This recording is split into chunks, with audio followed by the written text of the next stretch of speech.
Hello friends, welcome to EPG Pathshala. I am Neha Dangi, Assistant Professor in Commerce, Chajuram Memorial, Jat College, Hisar. By the end of this module, the students will be able to study the various challenges to organizational behavior. That is, they will study the challenge of cultural diversity. They will learn about the challenge related to demographic profile of workforce. They will know the challenge of workforce diversity. They will study the challenge of awareness about quality. They will study the challenge of stimulating ethical behavior. Now we will start with the introductory part of this schedule. The modern business is characterized by the two main features, that is liberalization of economy and globalization of economy. Liberalization of economy has cemented the path for a free economy in which there are no restrictions and one can do what wants to do. It has resulted into severe competition among business organizations, which ultimately lead to change in the styles of doing business. As a result of this change, the managers have to tackle with a lot of behavioral problems. The other aspect of the present day business is globalization. As a result of globalization, business organizations throughout the world have been affected. Many multinational corporations have come to India for doing business, and many Indian companies have gone in the foreign countries. The two types of behavioral problems have been arising as a result of globalization. Firstly, a manager from India faces a lot of problems in managing the workforce, as the workforce in other countries is very much different from that of Indian workforce. Secondly, when a manager works with a multinational company in India, he finds a different work culture and he has to change himself according to the new circumstances. Thus, in context of liberalization and globalization of economy, the challenges that the managers have to face in managing behavior in business organizations have been discussed in these modules.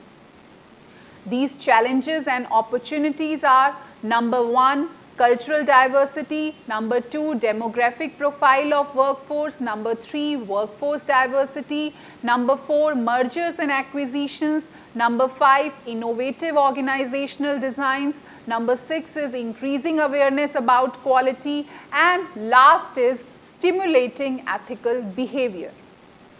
Now we will discuss the challenges to organizational behavior one by one. Number one is multiplicity of culture or cultural diversity. Multiplicity of culture or cultural diversity or cross-cultural dynamics means that people of different cultures will possess different patterns of behavior. It has been proved from various researches that there is no one single management principle which is applicable for all the cultures. A set of beliefs, values, and attitudes which has been shared in common by the members of the society is termed as culture.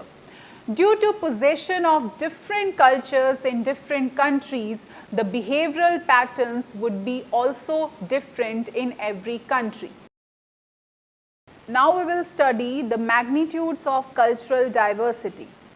Multiplicity of culture exists on the basis of various magnitudes which have been discussed as: number one, socialism versus individualism. There are differences among people on the basis of socialism and individualism. Socialism is defined as the degree to which people think about good for the society or the group, whereas individualism refers to the degree to which people give importance to themselves. USA, Great Britain, Australia, Canada, Netherlands and New Zealand are the countries that follow the concept of individualism, whereas countries like Japan, Pakistan, Singapore, Colombia and Philippines follow socialism. Second magnitude of cultural diversity is alignment to authority. People always prefer a situation in which there is high alignment to authority and where authority is never evaded. On the other hand, authority is evaded by people in such situation where less alignment is provided to authority. Thus, in such a culture, people avoid lines of authority in order to achieve jobs. Third is circumvention of uncertainty. Circumvention of uncertainty or avoidance of uncertainty is defined as the degree to which people are vulnerable to unidentified circumstances and their liking for clear and definite environment. Number 4 is maleness versus femaleness. The possession of masculine and feminine characteristics or features will define the culture of the society. If there are male characteristics in a society, then there will be dominance of ego goals, money and career. On the other hand, the societies which possess feminine characteristics, more emphasis would be laid on social goals such as relationships, helping others, concern for people and overall quality of life. The most masculine country is Japan and the most feminine country is Sweden. Fifth magnitude is time alignment. Time alignment can be divided into two categories, short-term alignment and long-term alignment. People who have long-term alignment are more focused on future, give preference to long-term projects, have perseverance and are cautious. On the other hand, people having short-term alignment are more inclined towards past and present and they respect their customs and social responsibilities. Indians always think of long-term. Next comes the hurdles of cultural multiplicity or diversity. There are many hurdles or barriers in the path of acceptance of cultural diversity. We will discuss them one by one. Number 1 is ethnocentrism. It refers to the propensity to consider one's own group, culture or nation as superior or bigger to others. Ethnocentric persons consider the customs and beliefs of their group as right and others as wrong. Second hurdle is prejudice. It is defined as unfair negative attitude for a person on the basis of his or her membership of a particular group. Thus, there exists biasness and partiality. Next hurdle is pigeonholing. Pigeonholing or stereotyping is also a hurdle in accepting different cultures by the people. It refers to a set of beliefs which are being followed by all the members of a particular group. Pigeonholing is not good whether it is positive or negative because one statement can be rarely true for all the members of a group. Next is discrimination. Another barrier is not giving a person membership or a job in an organization because of the reason that he is a member of a particular group. This is known as discrimination. Next hurdle is provocation. It means verbally or physically ill-treating an individual because of his membership of a particular group. Number 6 is sexual harassment.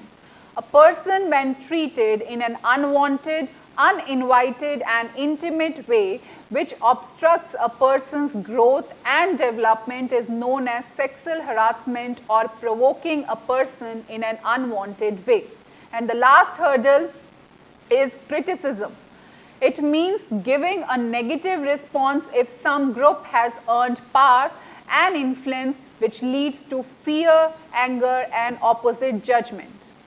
Now we will discuss the effective management and supervision of diversity. The diversity can be effectively managed by adopting various ways. These are: number 1, growth of skills of diversity. An increase in diversity skills should lay emphasis on the improving the way in which managers make an interaction with their subordinates and refining their aptitude to work with different type of people. Managers and subordinates should be provided knowledge and information regarding how people vary in the way they think, communicate and approach particular issues and situations, which will help employees in developing a strong respect for the diversity and enabling shared understanding. The second way is spreading awareness. In order to increase managers and workers' awareness regarding attitudes, behaviors, and experiences of people, diversity awareness programs should be organized at regular intervals. These programs help in providing correct information on diversity to all the members of the organization. Besides, these programs also help in reducing personal favoritism and stereotypes. Third way is multiplicity in culture. Another way of the effective management and supervision of diversity is to tie together the prosperity of differences due to multiplicity or diversity in culture. There can be many policies which can be adopted in order to accomplish efficiency in management of cultural differences. For an individual, staying and working in some other country rather than their home country and following the customs of that country can be a good policy. Besides, doing friendship with people from other nations, learning other languages, and providing language training to employees is another policy. Next is diversity in gender. There has been an increasing role of women in the working of organizations.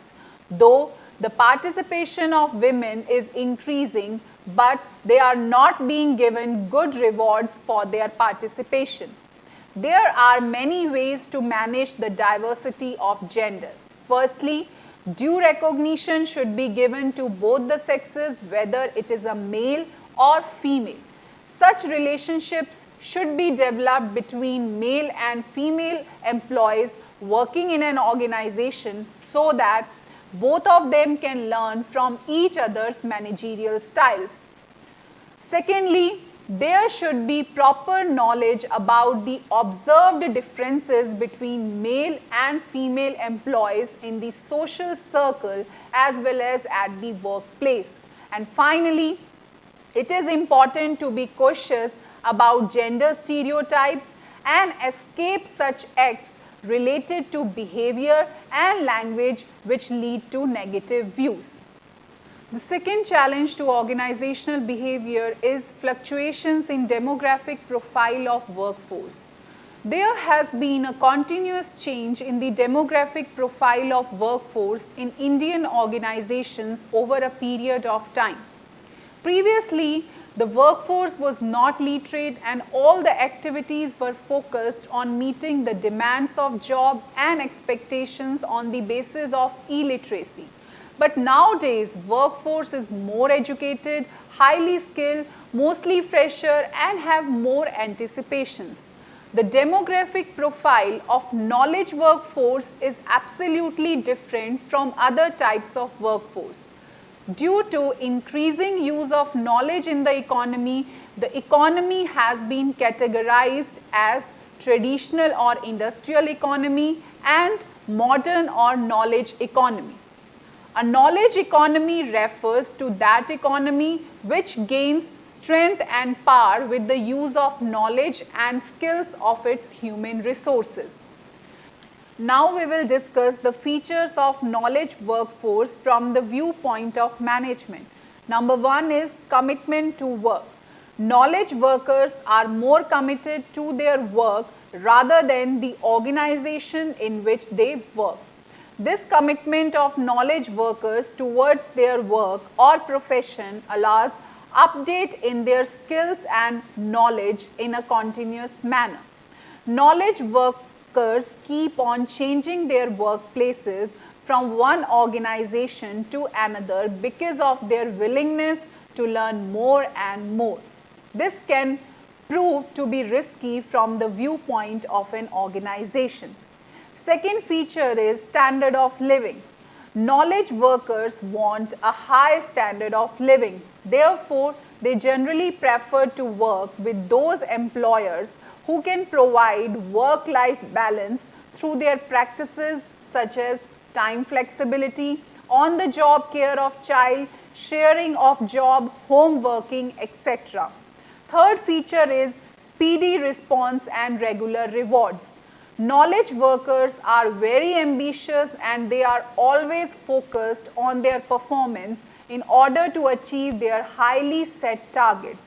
That is why they are always keen to get speedy or immediate response or feedback of their performance. Besides this, they also expect regular or continuous rewards or prizes for good performance. Fourth feature is interesting and stimulating jobs. Knowledge workers are always desperate to get interesting and stimulating jobs which possess some kind of challenge, such as the use of modern technology and practices. Next feature or the last feature of knowledge workforce is autonomous work environment. Knowledge workers should be provided with an autonomous work environment in which there is decentralization, freedom of communication, good leadership, etc., so that their creativity and innovation can be increased. The next challenge to organizational behavior is diversity in workforce. According to Business Dictionary, workforce diversity has been defined in terms of age, cultural background, physical abilities or disabilities, race, religion, and sex.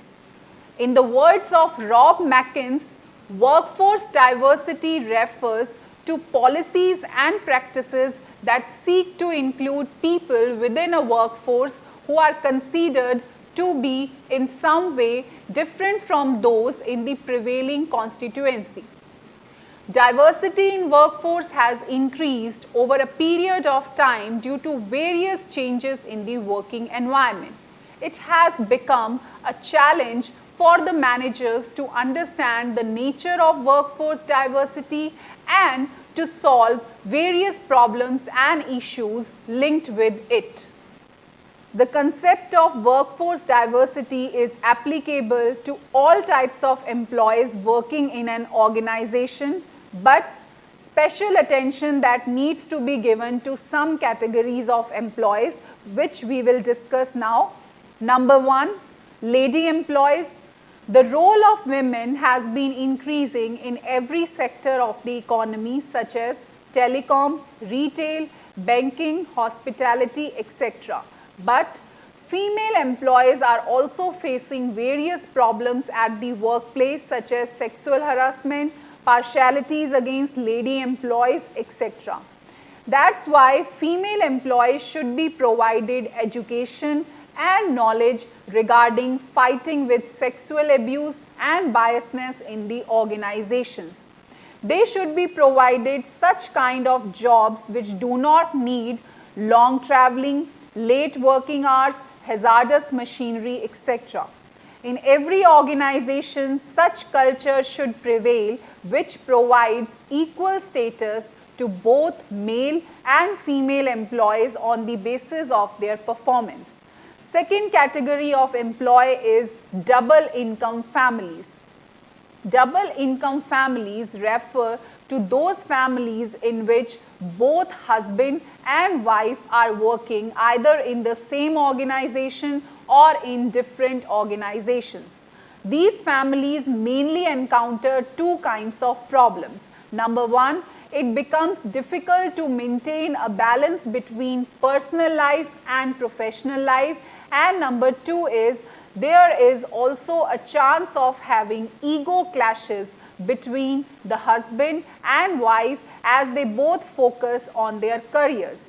Therefore, in order to tackle these two problems, firstly, there should be compatibility in the jobs they choose so that there can be a balance between their personal and professional life. Secondly, they both should appreciate the point of view of each other so that the career and family matters can be managed properly. And finally, there should be adjustment regarding the working hours of both husband and wife so that the work and the personal life can be adjusted accordingly. Third category is employees of scheduled caste or scheduled tribes. The recruitment of persons belonging to scheduled caste or scheduled tribes, economically and socially backward communities has been increasing. In public sector organizations, there is reservation for such categories. Also, in private sector, stress is being given on the recruitment of persons who belong to such communities. Persons who belong to such communities encounter various problems such as class conflict between persons and other employees and perception of inferiority regarding such persons. Therefore, there is a need to provide extra opportunities and facilities to scheduled caste or scheduled tribes employees so that they can further learn and develop their skills so that intergroup behavior and conflicts can be managed. And the last category of employees is physically handicapped employees. These employees are those who are suffering from some physical disabilities such as hand and leg problems or any other kind of abnormality. Such employees face many problems such as inefficiency in job performance, lack of willpower, etc. Therefore, such employees should be given jobs which do not need any high physical efforts. The fourth challenge to organizational behavior is mergers and acquisitions. The progress of an organization can be ensured through the process of mergers and acquisitions.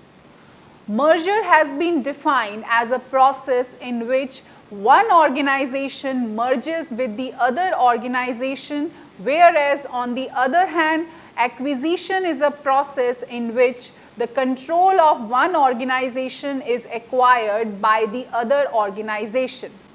After completion of the process of merger and acquisitions, there arises mainly two problems related to incorporation of human resources, which we will discuss now. Number one, variations in practices of management. The main problem that has to be dealt with is the differences in the practices of management in acquiring company and the acquired company. The basis of such variations are: number one, growth of people, high focus versus low focus. Second, performance appraisal, modern versus outdated. Third is work culture, high execution versus low execution. Number four, similarity between jobs and individuals, high similarity versus low similarity. Number five, reward, skill based versus job based. And last is contribution, high versus low or no contribution. Thus, managers have to face a big task of assimilating the people of the acquired company with the working style of the acquiring company in order to overcome the feelings of fear of losing jobs, stress and nervousness, fear of transfer to some other location, changes in salary structure, and changes in power, status, and prestige. The second problem is separation of employees from organization. The rate of turnover or separation of employees from the organization is very high in case of mergers and acquisitions because of the negatively perceived differences in the work culture of the acquiring company. Thus, the whole process of merger and acquisition has no significance if the important employees of the acquired company do not stay in the company. This kind of problem prevails in both industrial as well as knowledge-based organizations. Next challenge is innovative organizational designs. The business environment is changing at a rapid rate. Therefore, there is a need to develop some creative and innovative designs or plans for the organizations. Earlier, organizational designs were based on hierarchy, division of labor, departmentalization, and equality between authority and responsibility. But in the modern era, the nature of persons holding a job and their job profile has gone through various changes due to automation of technology.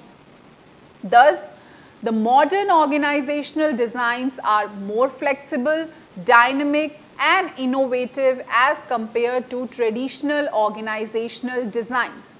Next challenge is increasing awareness about quality. There has been a rising concern among the organizations about the quality of their products or services because of increase in competition in the market. Quality means good and standardized products and providing effective services to the customers. In order to increase the awareness regarding quality, the various practices which can be adopted are total quality management, Six Sigma approach, regular upgradation of quality, and certification of quality. By following these practices, good quality of products or services can be ensured. Next challenge is, or the last challenge is, stimulating ethical behavior. The ethical issues related to organizational behavior are of prime importance because of evolving corporate governance practices in management all over the world, including India. The ethical issues include ethics related to business, which have been defined as a set of moral principles which play a dominant role in providing guidance regarding the conduct of managers and employees in the working of an organization. These principles will decide what is correct and what is incorrect. The effect of these principles is doing only the right act and evading wrong acts. Now we will discuss why the need of ethics arise in the modern society. In the modern society, the need of ethics in organizational behavior is due to various reasons. We will discuss them one by one. Number one is legal system. Sometimes there is confusion whether a particular behavior is ethical or unethical. Therefore, to escape from such confusing situation, our society has framed certain laws in which it has been made clear which behavior is ethical and which is unethical. These laws are necessary and should be followed in all the organizations. Second reason is dominance of environment. An organization is a significant part of society, and various factors existing in the environment of the society are putting pressure on the organization to show ethical behavior. Thus, the employees which show unethical behavior should stay outside the organization, and only those employees should be kept which behave ethically. Third reason is reliability. If an organization's behavior is ethical, then there will be trustworthiness of that organization in the society. This trustworthiness or reliability of an organization will maintain its identity in a positive manner. High reliability can be attained by regular ethical behavior. And the last reason is ethical awareness. Every individual should be made aware about the ethical behavior, and they should be made conscious regarding the fact that the long-term survival of an organization depends on its ethical behavior. So, by studying this module, it can be stated that there are many challenges which an organization has to face, such as cultural diversity, workforce diversity, mergers and acquisitions, etc. These challenges should be faced properly for the survival of an organization. Thus, challenges related to organizational behavior is a concept which is of great concern in the present scenario. There are some points which are to be pondered upon. Number one is multiplicity of culture or cultural diversity or cross-cultural dynamics means that people of different cultures will possess different patterns of behavior. Number two is the demographic profile of knowledge workforce is absolutely different from other types of workforce. Number three is workforce diversity refers to policies and practices that seek to include people within a workforce who are considered to be in some way different from those in the prevailing constituency. Number four is mergers and acquisitions pose great challenges. For example, variations in practices of management and high rate of employees turnover from the organization. There is a need to develop some creative and innovative designs or plans for the organization.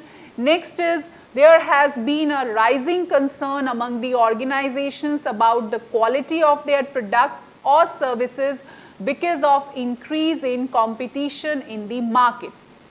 Next, the principles related to ethical behavior decide what is correct and what is incorrect, and the last is the effect of these principles is doing only the right acts and evading wrong acts. Thank you.